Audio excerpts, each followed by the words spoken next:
we are kicking off with this marvel that is taking place here in Kazakhstan. We will be having a representative of the National Bank, represented here at the panel by Binur Zhalenov, Chief Digital Officer and advisor to the governor of the National Bank of Kazakhstan, who has all this digital agenda under his mandate. We will be having Astana International Finance Center represented by its governor, Renat Bekturov, the head of the institution that sits at the center of the licensing process. We will be having Alibek Saylanbayev, National Information Technologies Managing Director of AI, to talk about the AI framework that is taking place here in Kazakhstan. And last but not least, the Alatau City Authority, a marvelous, ambitious urban and infrastructure project represented by its Chief Regulatory Policy Officer, Arman Tastanbekov. And this panel will be moderated by Takeshi, Kito, co-founder and CEO of the Global Finance and Technology Network of Japan. Thank you so much. Please, the speakers, take your seats. Okay, so good morning, everybody. I'm so delighted to be here to moderate this opening panel discussion together with the four distinguished panelists who are representing the different part of the Kazakh crypto ecosystems and regulators. So today we will talk about how Kazakhstan is shaping one of the most vibrant and quite active evolving crypto ecosystems in this Central Asian region.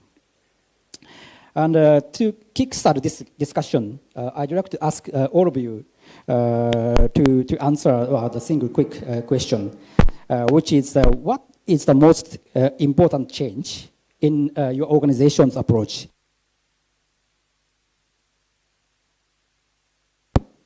Okay, in shaping the crypto ecosystem and regulating the digital asset. So let me start with Binur. So what is the LBK's most important regulatory decision on digital assets in the past year? First of all, thank you for giving me a floor. It's a pleasure to welcome you here in Kazakhstan, specifically in the National Bank of Kazakhstan.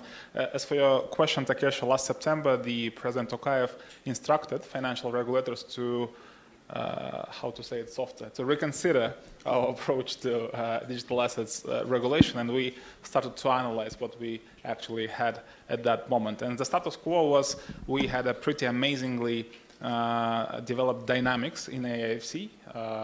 As per the last year, I believe the circulation of regulated area in AIFC has reached around 10.5 billion USD equivalent, more than 10 VASPs with more than 500,000 users in that VASPs. But due to limitation of crypto in AIFC perimeter, the actual de facto market was much larger.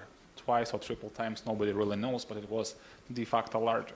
We also have, meanwhile, the global regulations evolved all across the world, including the US, obviously, with Genius Act and Clarity Act. And we also witness the rise of tokenization all across the world. So in essence, we have three factors that shaped our approach to regulation. First is growing de facto market with so-called reverse regulatory arbitrage, when regulated players actually had less benefits than unregulated market players. The second factor is risks to financial and monetary sovereignty due to development specifically of USD-backed stablecoins for the reasons that Paul already told in his speech. And third, we are, as jurisdiction, betting on tokenization as a next standard of financial infrastructure globally. We do not believe that it's between tokenization and non-tokenization. We believe that in the future, tokenization will be the only actual choice of financial infrastructure. So as a result, we developed the regulation. We allowed the crypto to circulate outside the AIFC perimeter all across the country. We increased limits to purge on-ramping, off-ramping crypto. We built regulatory framework for tokenization. I would say that was the most consequential decisions. Yep. Thank you. So yeah, next I'd like to ask the same question to Renat. So ARC has been building the digital asset framework since 2018. And what change is the most important to you you made last year? Well, thank you. First of all, good morning, everyone, and it's my pleasure to welcome the guests in Astana. I would say the changes first on the national level. I think there are two big changes. One, Binur kind of mentioned, is that the central bank, National Bank of Kazakhstan, instead of observer or light touch participants, became a leader in this industry and leading, as Binur said, in many directions, development of the digital financial ecosystem. Second is, I think, the signing of the constitutional law on Alatau City, which is to become a city that is digitally native, and the implications are yet to be discovered, but I think that the changes will be big. If we talk about the AIFC level, as you have Takeshi-san mentioned, we have been developing this market from 2018, so the biggest thing that happened for our jurisdiction was the thematic review by IOSCO of crypto and digital asset regulation in the many jurisdictions. Out of 130 jurisdictions that are part of members of IOSCO, they have chosen 20 leading jurisdictions who have regulation of digital assets, and AIFC was among top 4 who have implemented all the recommendations of the IOSCO. That thematic review and the recognition given by IOSCO kind of put us on the league table of leading jurisdictions, and we already see that a lot of institutions are interested and they want to launch their businesses. We see global platforms, I cannot name them, but are applying for license in AIFC. So that was the biggest thing for us. Thank you so much. So the next will be Albik, and my understanding is that you are in charge of government digitalization. So from that perspective, how do you digital asset intersect with the Kazakhstan AI and the digital ecosystem, digital economy agenda, and also the most important change you made last year? Yeah. Good morning, everyone. First of all, thank you for organizers for inviting me into this event. Everyone, international guests, welcome to Astana, Kazakhstan. Enjoy your staying here. So regarding this question, this year was named Year of AI and Digital Development of Kazakhstan. So for us, crypto industry and digital assets is not just a financial instrument, but it includes in our digital infrastructure alongside with AI, with data centers, energy. So in Kazakhstan, this field is not new. In 2023, President signed law on digital assets, which is comprehensive legal framework for development of this industry. And nowadays, idea is to move from theory to practical implementation. Just a few months ago, President Tokayev paid his first, bought his first product by paying with his crypto wallet, and we are actively working on development in of this field in our country. Thank you. So, Arman, the same question, but a little bit, let me rephrase it a little bit differently, because Alatau City is kind of positioning as an innovation hub. And what is the one thing your authority or your organization is doing today that wasn't possible 1 to 2 years ago? First of all, good morning to everyone. Thank you, the National Bank, for organizing this event and really for leading the agenda and policy in the digital asset area. Great to see so many familiar and unfamiliar faces. As you may know, the constitutional law on the special regime of Alatau City was signed into law by President Tokayev a month ago, on 8th of May. We are positioning ourselves as Web3 native, AI native, crypto native jurisdiction, but we're not a financial center. This is not our only area where we want to innovate and grow. We shouldn't forget that we are a real city with real citizens, with real businesses, and this is probably our distinguishing point, where we can actually connect the real world economy and the digital economy. Of course, we're not pioneers, thankfully. We stand on the shoulders of the National Bank and the AIFC, and in building our own regulatory architecture, our own approaches, we can rely on the experiences of those behind us, who came before us, and learn from their mistakes. And thankfully, we started almost at the same time. This latest initiative for the National Bank started in September. So we can actually, the 3 jurisdictions, we can actually coordinate amongst ourselves, use our strengths, use common efficiencies, maybe regulatory capacities, regulation to some extent, and we can build something on the one hand from scratch, but on the other hand very sound and strong in the area of digital assets. Thank you for the answers and your introductions. I think now we understand what the difference among those 3 organizations and what they are doing. And the next round of questions, I'd like to highlight on the regulatory frameworks and structures of each organization and jurisdiction. And let's grasp the overall landscape in Kazakhstan. So Kazakhstan has NBK and AFSA within the AIFC and ARDFM.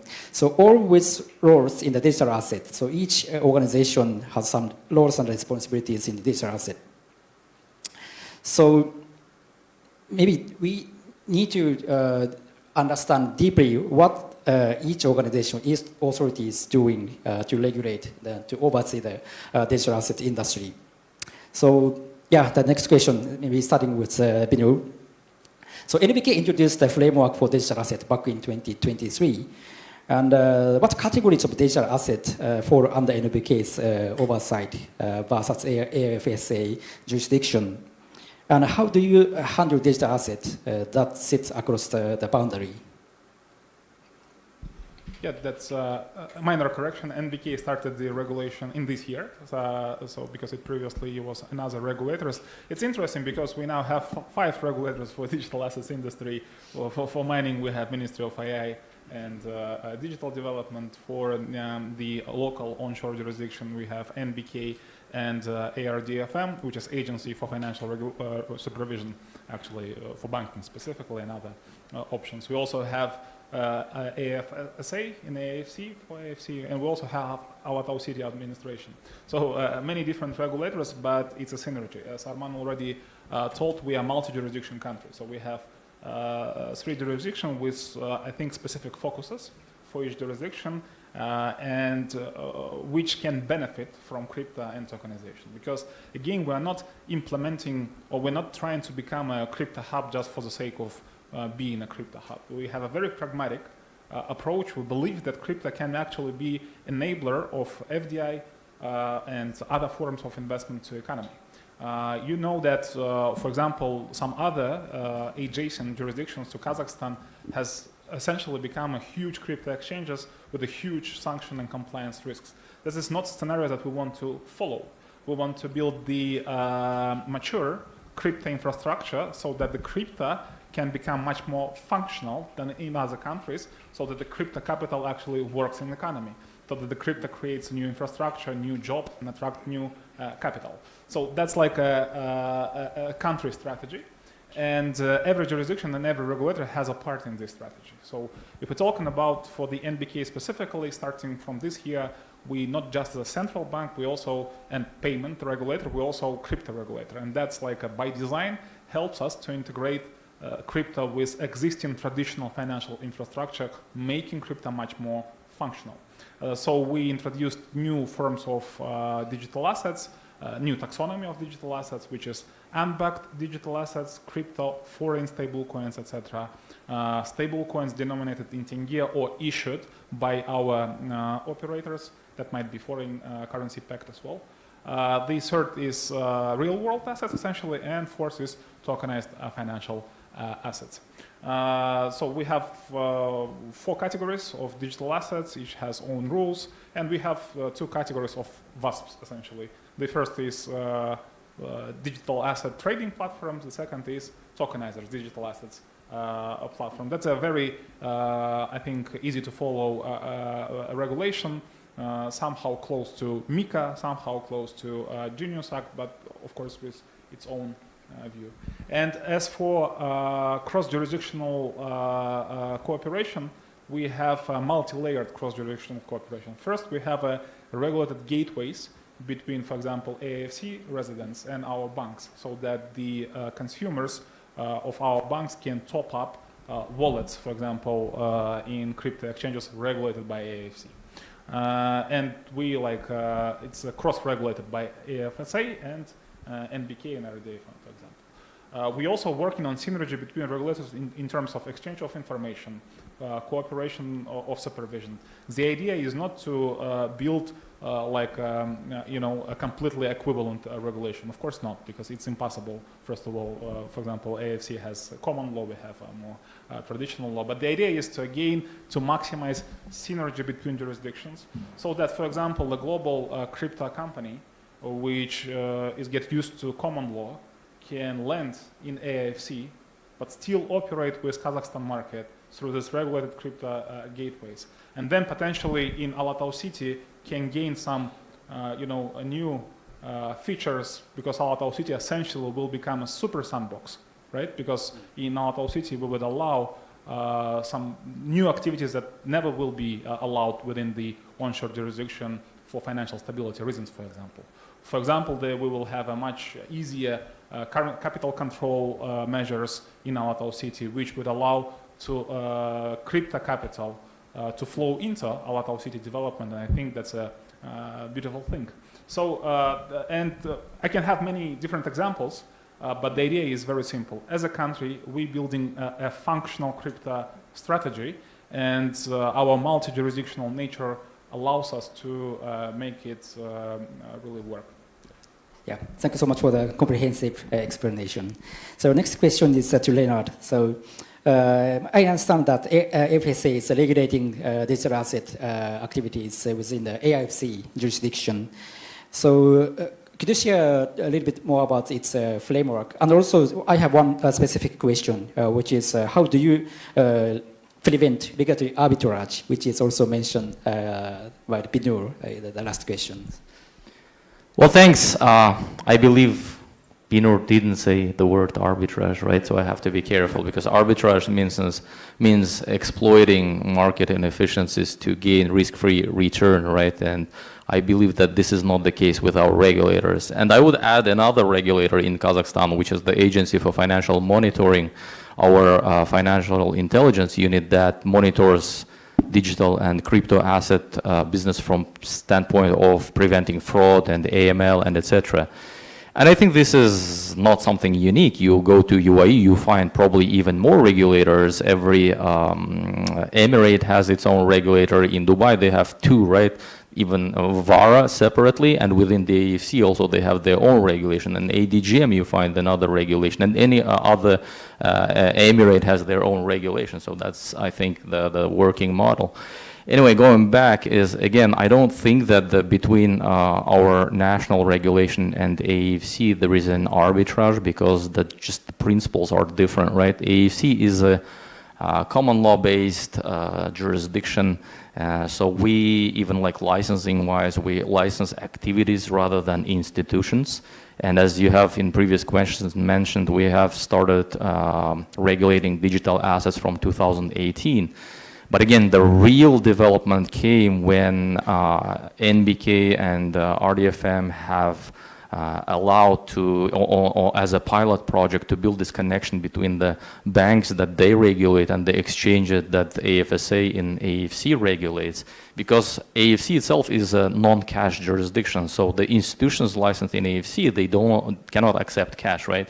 So they had to connect to the banks that are licensed in Kazakhstan. And the full regime started, first the pilot was 2023, I believe. There was, the whole volume was 250, 60 million US dollars. And again, as Binur mentioned, now the last year, so within just 2 years, we have achieved 10.5 billion. And again, this really came when the jurisdiction started cooperating. We allowed the exchanges to connect. So as, again, we license the exchanges, crypto exchanges. We also license the exchanges of the tokenized assets. We give licenses for crypto service providers. We call them DASPs, so digital asset service providers, like digital brokers, digital asset managers, then payment systems, and etc. In some areas, yes, we have the company or the business has the choice whether they want to get licensed by the central bank, NBK, or they want to get licensed in AIFC.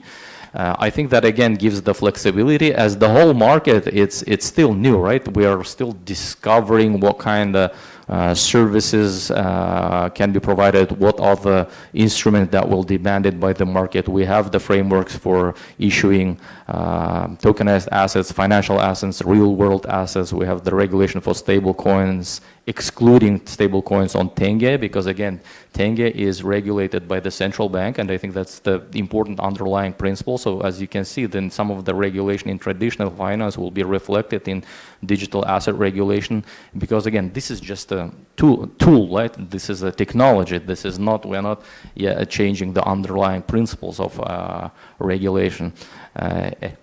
And again, with Alatau City, it's just the law is just 1 month since signing, but I think we'll be able to explore even more opportunities to develop in different instruments, financial digital instruments. And we have our own sandbox, so every project kind of starts, every company pretty much, and then every instrument starts in a sandbox, then we allow to graduate. So again, I think that the spirit of collaboration, but at the same time, flexibility of having few jurisdictions gives the opportunity to expand the market, to come up with the new solutions, and gives the room to innovation. Thank you so much. So the next is Alibik. So your organization is sitting at the intersection of AI data and digital infrastructure. So what is your organization's mandate to shape the policy environment which is related to digital asset?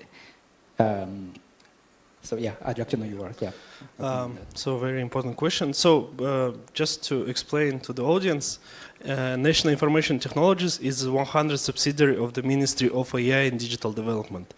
So ministry oversees not only AI and digital development, but also networks like GovTech, crypto industry, even aerospace industry is under our ministry. If our colleagues, National Bank, AIFC, Agency of Regulation and Development of Financial Markets, Alatau City, they're working on the financial part of this field. We are working mostly on the digital infrastructure. So we are coordinating in making conditions like internet, data centers, compute, like power, to make this happen. Yeah, so this is basically like the simple explanation what we do. Yeah, thanks so much. And Arman, so Alatau City operates as an economic special zone. And what regulatory privileges and flexibility does Alatau City provide for digital asset companies? And what regulatory requirements still applied? As Renat mentioned, our constitutional law is just 1 month old. We've now started working on a comprehensive Digital Assets Act of Alatau. Our constitutional law allows us to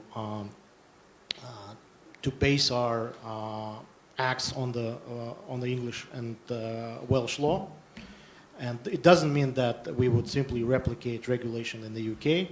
In fact, in the UK, the regulation is not, that advanced and that successful, but we can rely on good precedents in other common law countries, and that work has already started, as I mentioned. of course, we don't want to, we want to be complementary to what other jurisdictions in Kazakhstan are doing. We want to use our own strengths and our mandate under the law, and we see it in a lot of it in the capabilities and ability to tokenize real-world assets.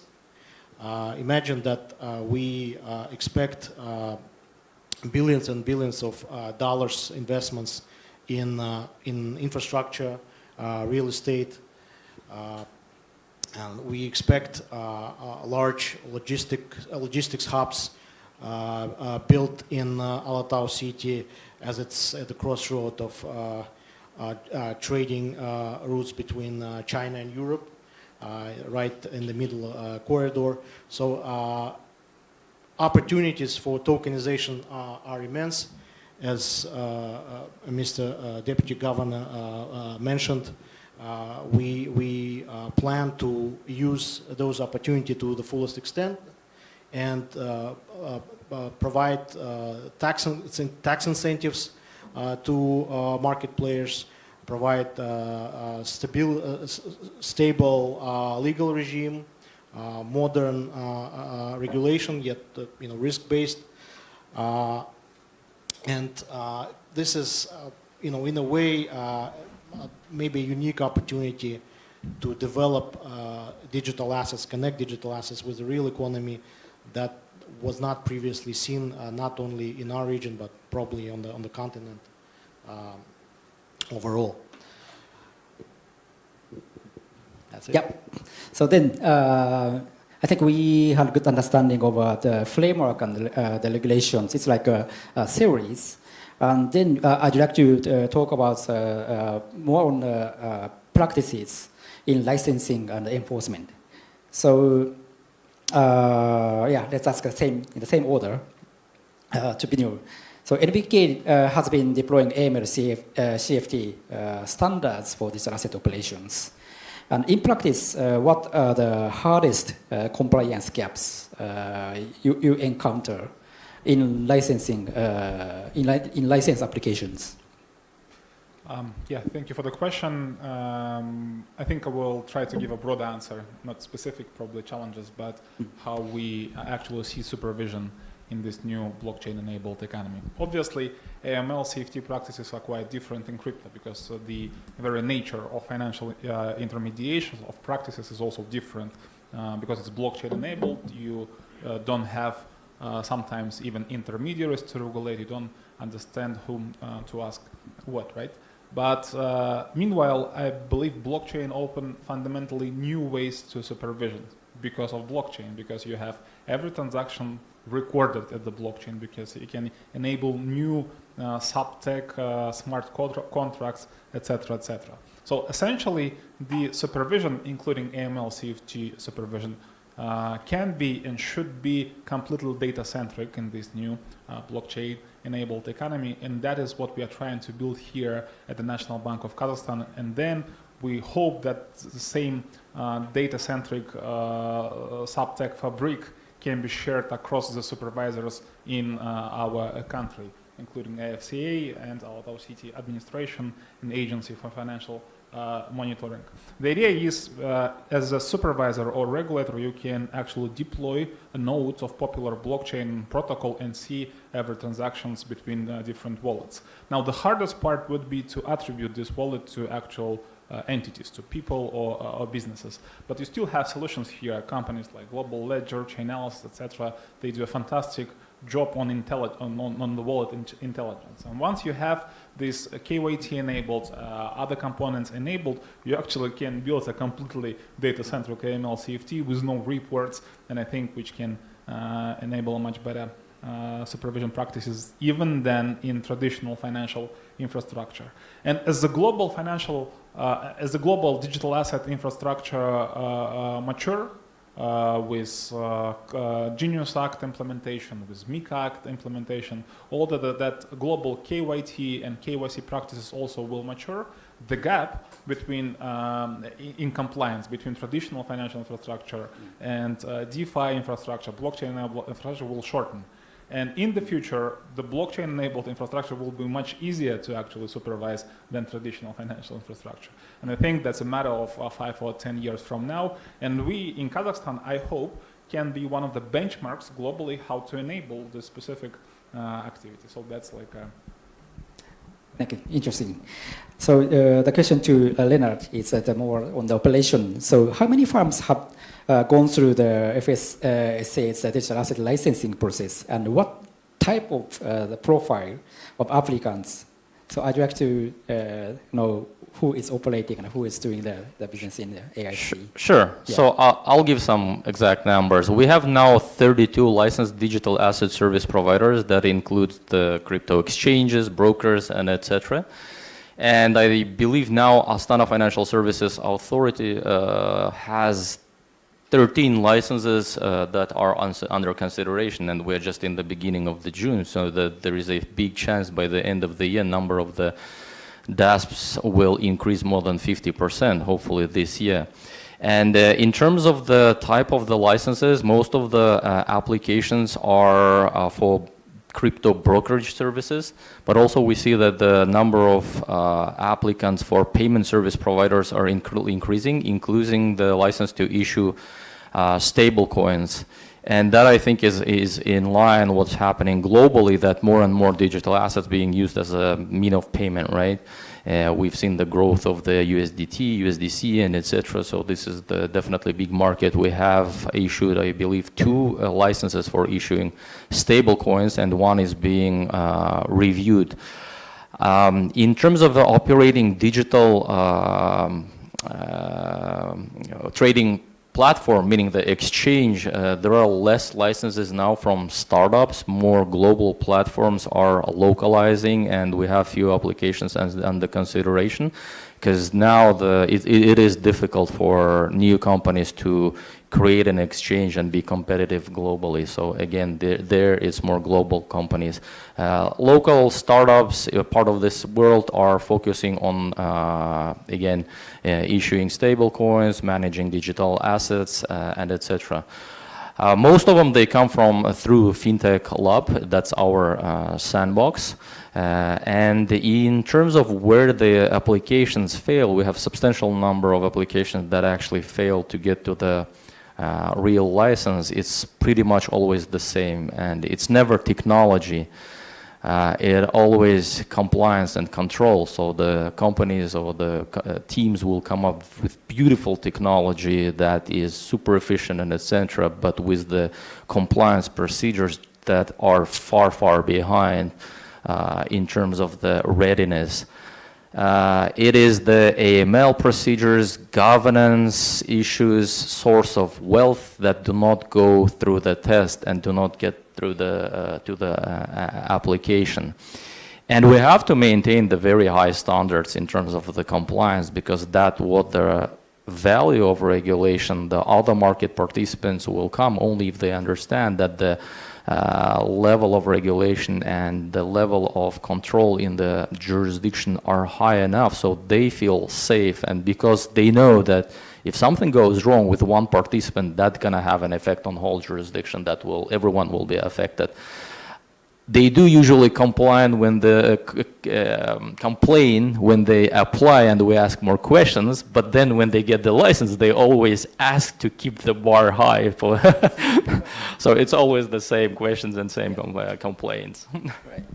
Thank you. So the question to Alibek. So it's a little bit specific, but it's on mining, because Kazakhstan has a significant crypto mining activities. So did it develop any kind of regulatory framework or regulation on mining? Yes, so as Deputy Governor said before, mining is also one of our fields. As I said, in 2023, we got this law on digital assets, according to which mining becomes transparent and regulated field. So these days, in this framework, we licensing miners, we are registering the equipment, they are reporting how many digital assets they mined. We are also licensing mining pools.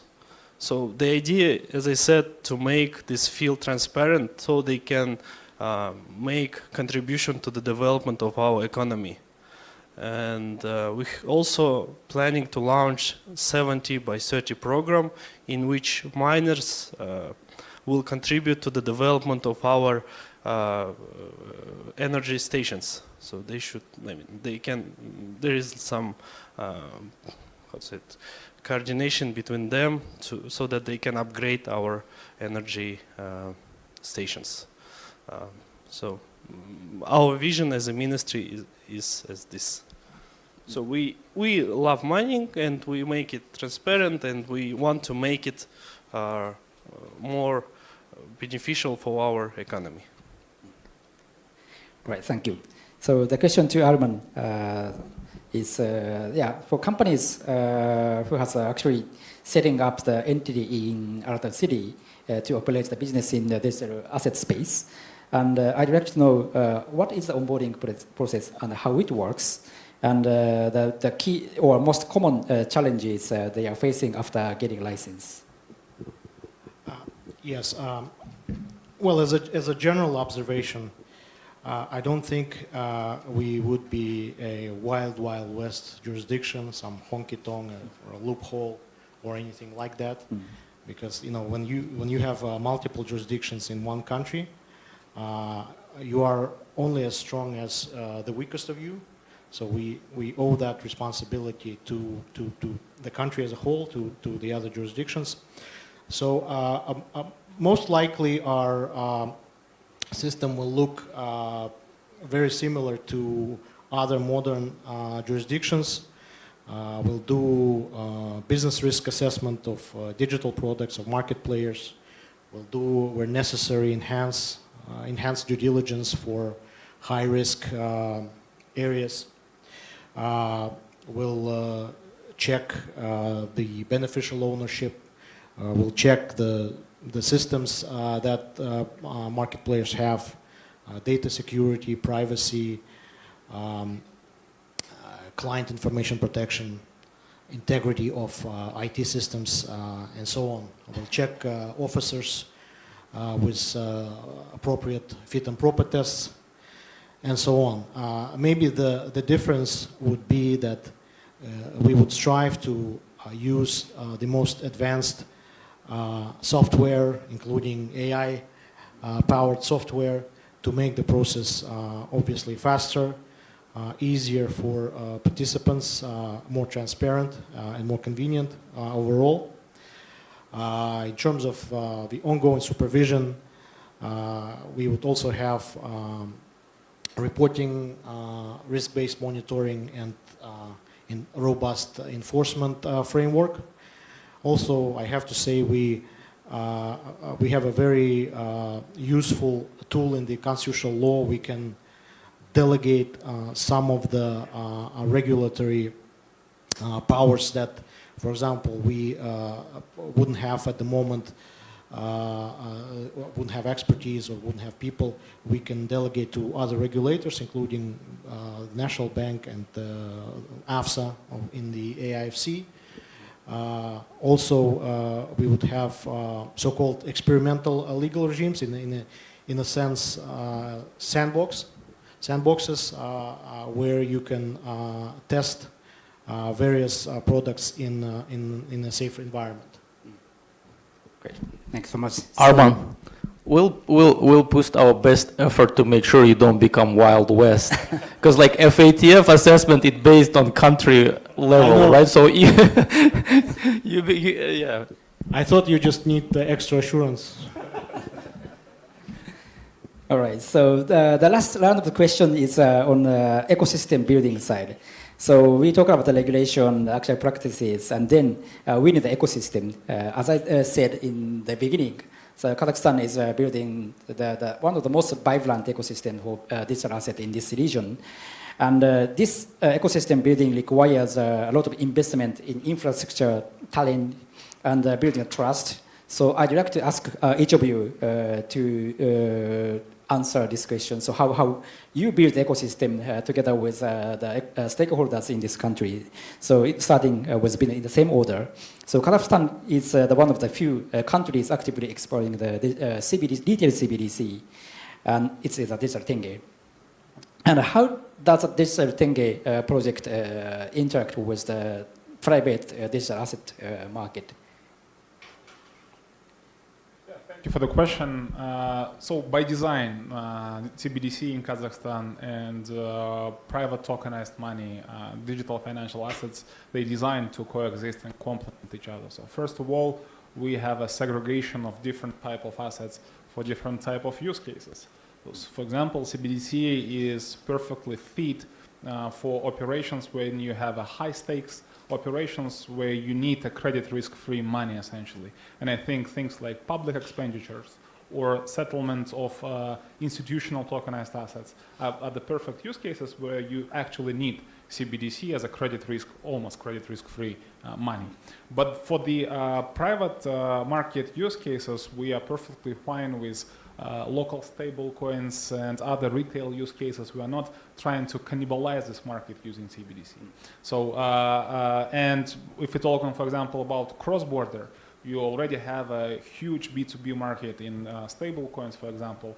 It's not like a piece of pie that we want to cannibalize for CBDC, but for certain type of cross-border operations, for example, between governments or within huge institutions, you would need CBDC just to ensure the safety, etc. So I think they perfectly complement each other. It's good to have everything at stage. I'm not quite an advocate of a unified ledger concept being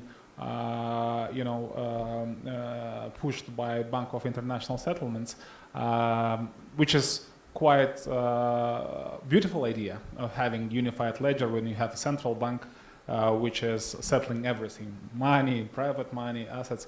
But I think it's somehow impossible to achieve in this modern world. So our idea is to try to decentralize power here, but still keep our eye through regulation, supervision, not being an operator ourselves everywhere. So my question is a little bit specific, but do you have anything else to be highlighted in terms of your ecosystem building? Yeah, of course. The second, again, our bet is that crypto would work best in Kazakhstan if it would be integrated with traditional financial infrastructure on several layers of that infrastructure. First, payments. The idea is that, in essence, you can pay with your wallet anywhere. You can pay with your banking card, QR, or whatsoever. That's what we already have built. You can issue crypto card in Kazakhstan. You can build with your wallet in QR terminals anywhere. The second component is integration on the exchanges layer. So for example, Kazakhstan Stock Exchange now also an operator of digital asset platform. It can tokenize institutional assets, for example, bonds or equities, and then essentially exchange them, trade them on their platform. And I think that's also a good way to enable.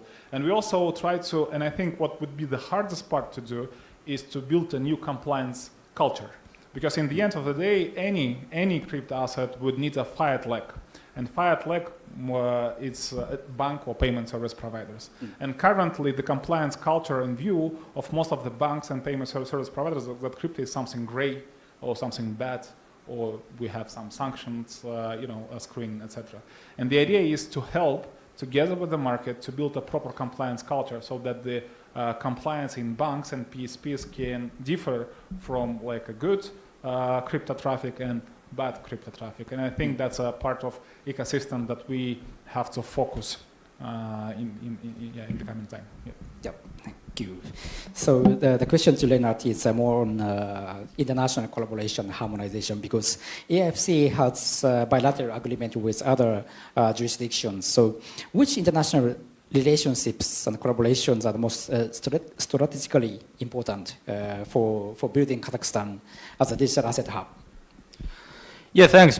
Given that we are an international financial center, our focus, we also want to serve the local market and provide solutions for the local market, but it also connecting it to the global market and what's happening in many other jurisdictions. So the idea when creating AIFC was actually to make sure that it becomes part of the global financial system that helps for capital to flow in the economy. So in digital assets, we have the same focus.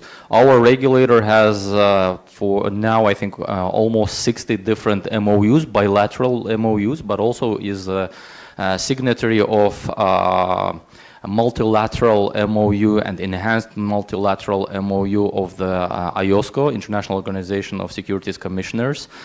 So that gives a really broad network of connection. First of all, this is to make sure that we can exchange information, best practices. Second, of course, with that we can regulate the cross-border transactions and then the companies that operate in multi-jurisdictions.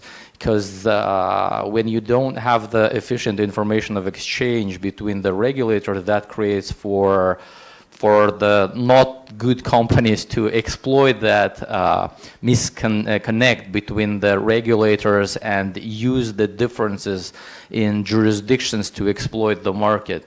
And of course, third, it helps us to promote AIFC as the not just regional but international hub, and especially in the digital asset space, because in traditional assets it's difficult to catch up with the well-established financial centers like London, New York, and everyone else, right? But in digital assets, which is the pretty much new space, I think that gives really the opportunity to leapfrog into the top league of the financial centers, and that's what we've been trying to do. If to speak about the particular jurisdictions, of course, the Gulf region is very important. That's why we enhancing this relationship and MOUs with the VARA, with the DIFC, with ADGM, and now with the emerging financial centers like Oman, with the Qatar, and etc. But also in Asia, have a good relationship with MAS in Singapore. They are one of the leading, again, regulators of fintech and digital asset space. Hong Kong is kind of just starting to develop this space. I believe that they have recently given 2 licenses to the well-established banks to work with the digital assets. So, but we have very good relationship with the Hong Kong, with the HKMA. So hopefully they will also help us to develop this market.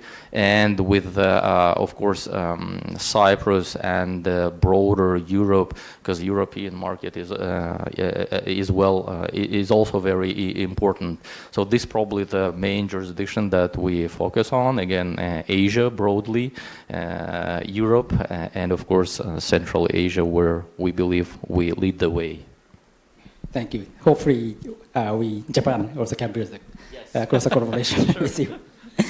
And the question to Albert is, so digital infrastructure such as connectivity, data centers, cloud capacity underpins the competitiveness of the digital asset space in its jurisdiction. So what is the Kazakhstan's current infrastructure position, and where its investment being directed? So I'd like to know your ecosystem building activities in the infrastructure level.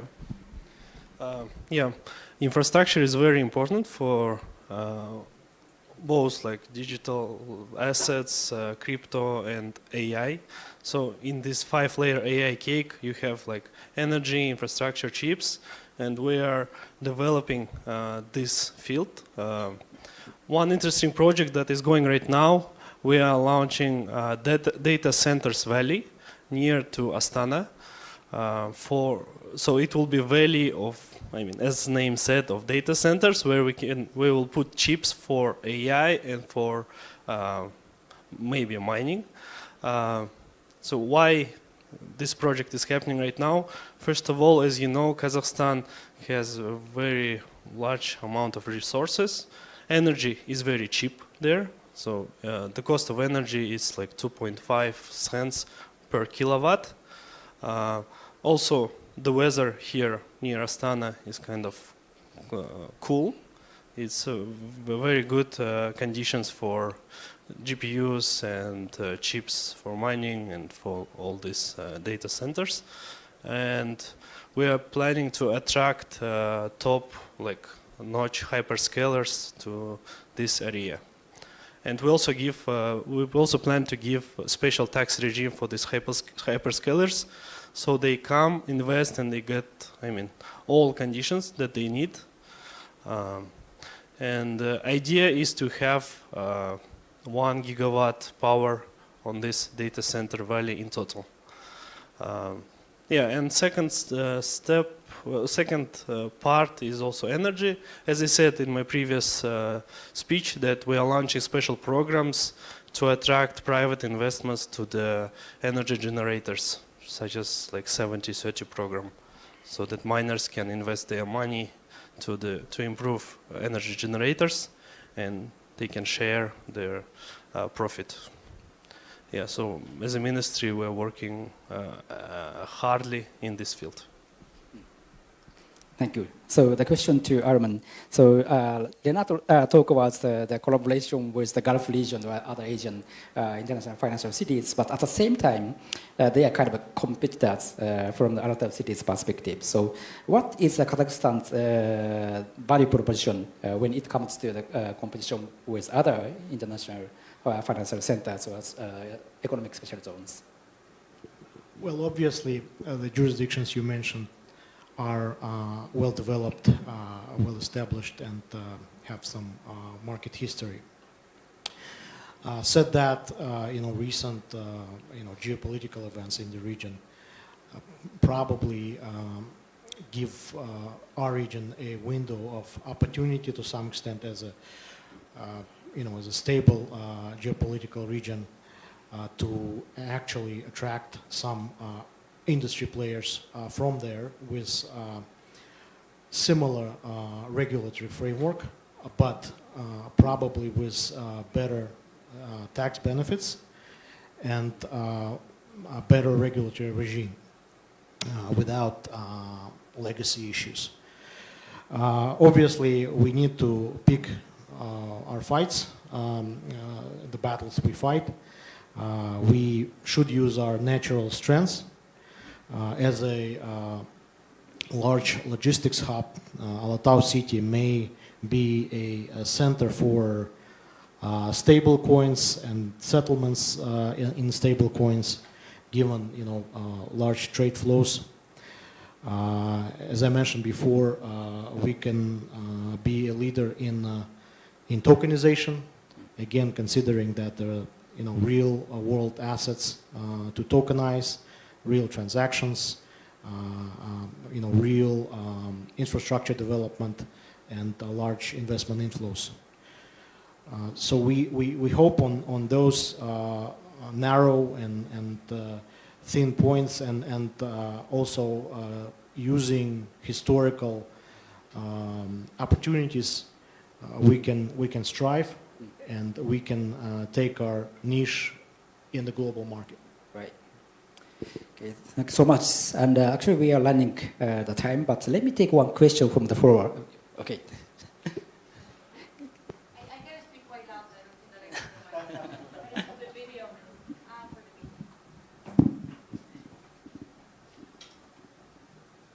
Thank you. Hi, everyone. Thank you for the thorough presentation. I think that coming from the outside, I was struggling to understand a little bit the different regimes, but now it's clear. I just have one remaining question that I'm struggling. Like, my understanding was that if a foreign entity is coming into Kazakhstan, I will need to go via the national bank for the licenses. However, if I am a local entity, then I go via the AIFC. But it sounds that it's not like that, because I can go to either or. So what will be like the selection process? Is something that I as an entity has the capability to decide according to my preference, which I will agree there is arbitrage, or there are like some objective requirements under which you made that selection for me? Yeah, absolutely. So first of all, it's entity who decides where to go, and it's absolutely voluntary. And it's not always either or. You can have both, and it really depends what you want, because essentially it's a menu, right? Or the entity wants a menu, the access to local infrastructure, or the common law, or the better limits. It really depends. It would require some research on the entity side, but on our side, we are more than happy to help you arrange the best probable approaches. But again, it's not exclusionary. You can have both, but it really depends on the business model you want to follow here. Yeah, and Astana International Financial Center is not just a financial regulator, it's beyond, it's also jurisdiction for incorporation. So, for example, if you want the common law, you want the English language, and you want the corporation forms that are exist in our jurisdictions, not the Kazakh legal forms, usually they come to AIFC and then they apply for licenses either in central bank or with us. I think that there could be the good example is Binance. It's a global company. It's incorporated in AIFC. It has a license from us, but it's also launching some projects jointly with the NBK. So that probably is a good example.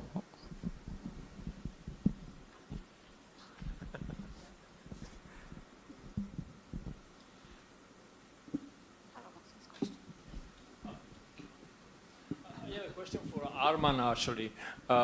Thank you for sharing what you're building with Alatau. I think it's really fascinating. And as you said, actually, there are a lot of opportunities ahead that probably we cannot even imagine now. So we are building the underpinning infrastructure on the top of which many things can happen in the future, right? So I want your comments on what happened last week in Argentina. And what do you think about Milei proposition to introduce a new legal category of non-human driven corporations that can run business and operate financial markets? So we are talking about agents AI that can have a legal personhood. Do you think this is a risky direction that Alatau want to take, or what is your opinion? Well, it's probably too early to comment, or not even mentioning to adapt this interesting model. I think we need to study it. Obviously, we are open to new ideas. We are quite, entrepreneurial in a good sense. So let us study. Maybe they try it in Argentina first.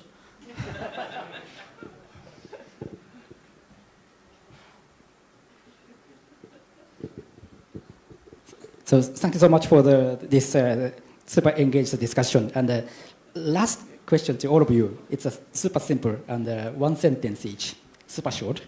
So what do you want to the audience here to take away from today's discussion? Any of you? Just remember the name, Alatau City. It's huge. It's our country project. So we are all want to invest in it, and that's going to be, I hope, the global leading crypto hub in the world. Stay tuned for the news from AIFC, but better join to be among the newsmakers.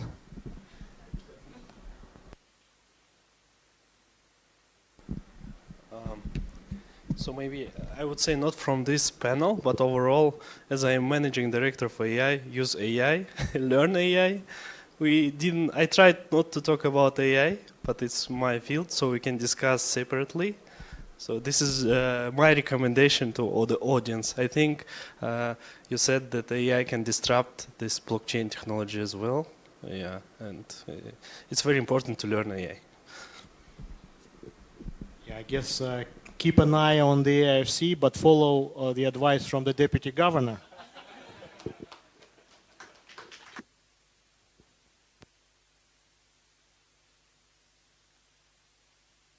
So you enjoyed today's discussion, and please another round of big applause today. And yeah, please enjoy the rest of the workshop today and tomorrow. Thank you so much.